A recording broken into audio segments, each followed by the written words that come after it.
if you know me, you know I love to make my videos completely on time.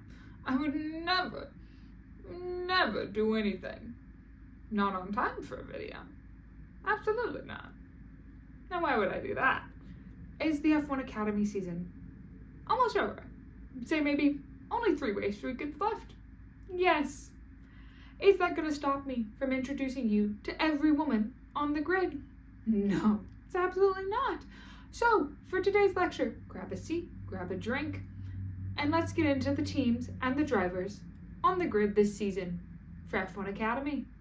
Before we get into the drivers themselves, let's do a little breakdown on the teams and how they work within F1 Academy. So F1 Academy is made up of 5 teams. These teams function differently from how Formula 1 teams work. In Formula 1, your teams provide your car, your livery, and basically everything you do is tied to this team. Now, in F1 Academy, the way it works is the teams mostly provide the car, the maintenance for the car, and kind of training costs, things like that. All of the liveries are provided individually because unlike Formula 1, there's only 15 drivers on the grid as opposed to their 20, and each team is made up of 3 drivers as opposed to 2. So, every driver in F1 Academy is given a livery of their title sponsor. Now, 10 of these sponsors are the F1 teams. That leaves 5 other open spots for other companies to come in and be the title sponsor for the team livery. So that's why throughout all of this, you'll see me say these 3 women are in a team, but you won't see any really defining characteristics that put them together in that team. This is one of my few issues because it does make it very hard visibly when looking at the sport to identify the teams. However, it does make it incredibly easy to then identify individual drivers, whereas sometimes in F1, you get the case that they're in the same livery, they're both in the car. If you're not really good at identifying them quickly, it's hard to tell who is who. So that is the benefits and the downsides to how this livery system works. So for the rest of this video, the plan is we're going to go through each team, we're going to do this alphabetically, and then we're going to go through the 3 drivers on the team as they come up. Everything's going to be really brief. As I said earlier, there's 3 races left of the season. A lot of the drivers, this is their last season in F1 Academy, as you are only allowed 2 seasons in the sport. So it's not going to be super in depth, and also there's just things I'm not going to touch on really. Their ages for one, mostly because a lot of them are younger than me, and that is not something I want to deal with right now. It's also important to note that there are wild card entries that are allowed to be entered every race weekend. However, we're not going to talk about them. We're only going to focus on the women on teams, just for brevity in this video, to be quite honest. I simply talked too much already. We cannot add more in, otherwise I will just go for forever. Also, if you just see me looking down all the time like this, my laptop's here, my notes are there. You think I remember all of this? Absolutely not. Memorization, not for me, babes. Not for me. I simply will read my notes. It is what it is. So we're gonna be brief, we're gonna be fast, it's gonna be fun. So let's get into it. Also, I am so sorry if I pronounce anything wrong. I looked it up, I'm trying my best. The first team is Art Grand Prix, which was founded in 1996 by Fred Vasseur, who is the current principal for Ferrari. They are based out of France. This is their 2nd year being a team for F1 Academy.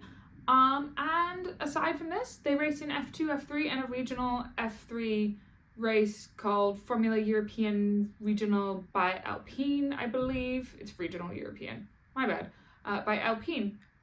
Their drivers include Bianca Bustamante, who races under number 16. She's from the Philippines, and she wears the McLaren livery. She is probably one of the most popular F1 Academy drivers at the minute because McLaren does a very, very good job of putting their drivers in media for people to consume. So she has gained a massive amount of popularity. This is her second year racing in F1 Academy. Last year she raced with Prima Racing. She's joined by number 22, Aurelia Nobelis, who's from Brazil. She races under the Puma livery, but is also a member of the Scuderia Ferrari Driver Academy. The third team member is Leah Block, who is in her first F1 Academy season, much like Nobles, and she's from the States. She races under number 57. She wears the Williams livery and is also a part of their driver academy. Now, you might be noticing a theme. A lot of these women are in drivers' academies, which means it's kind of like being on a team, but it's just a more intensive program to help develop drivers, normally run by larger Formula One teams as a way to kind of source talent for future teams.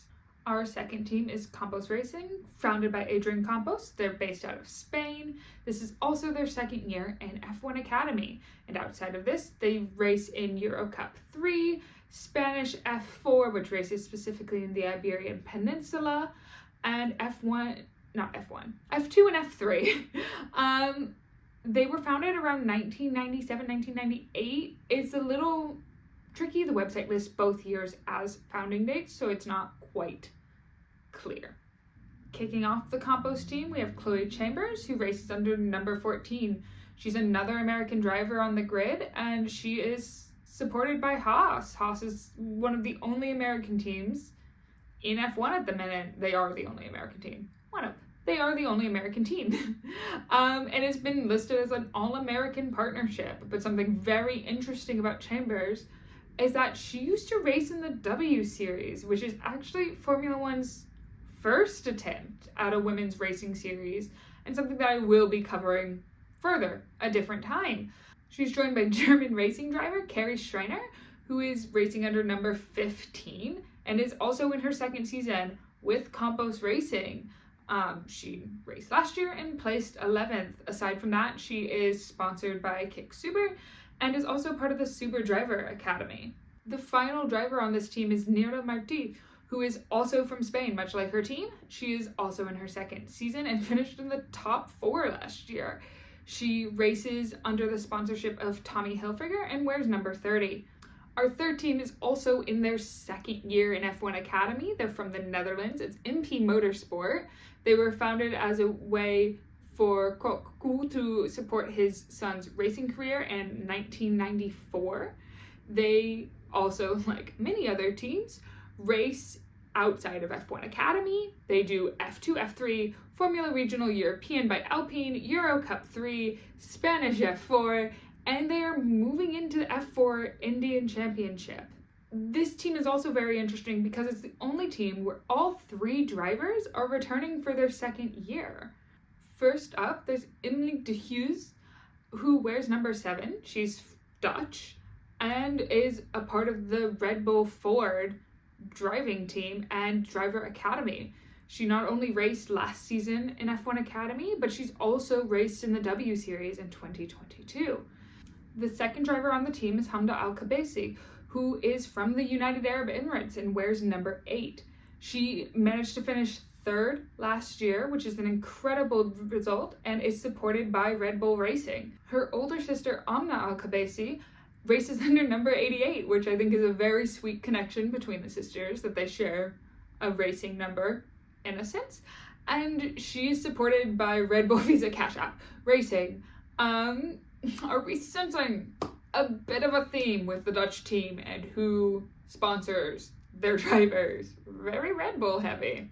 But during her first season, she managed to finish 6th, which is also a very, very good result.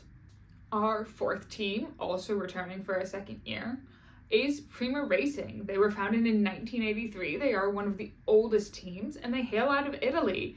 Their founders' names were, and pardon me for this one's going to be a bit rough, Angelo Rosen and Giorgio Piccolo, I believe.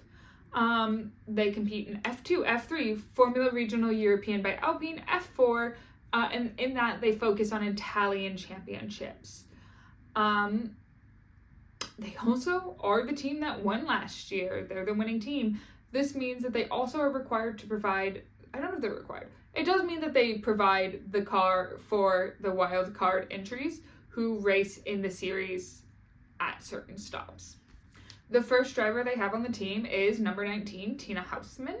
She's Swiss and is supported by Aston Martin. She's joined by teammate Doreen Penn, who comes from France and races under number 28. Penn is supported by Mercedes and is also a part of their driver program. The last member of this team is Maya Wick. She races under number 64 and is both Dutch and Spanish. At this time, she currently races under the Dutch flag and is supported by Scuderia Ferrari HP. And like something incredibly notable about her is that she is the first woman Scuderia Ferrari ever put in their drivers academy. Our final team is also here for a second year. I should have just mentioned this at the top, but here we are. Hey, it is what it is. It's Rodin Motorsport. They are actually originally from New Zealand, but are based currently in the county of Surrey in England. They were founded by Martin Stone Rodin and Trevor Carlin in 1996. They compete in F2, F3, Rocket F4 British Championships, Spanish F4, and the GB3 Championship. Their driver lineup includes Lola Levenfoss, who wears number 3 and it's from France. She currently is sponsored by Charlotte Tilbury, which is huge because this is Charlotte Tilbury's first sports partnership ever. She's joined by British racing driver Abby Pulling, who wears number 9. Abby finished 5th overall last year and also raced in both the 2021 and 2022 W Series, which is, again, interesting series. We will cover it eventually, I promise you that. She is sponsored by Alpine this year and is also a part of their Drivers Academy.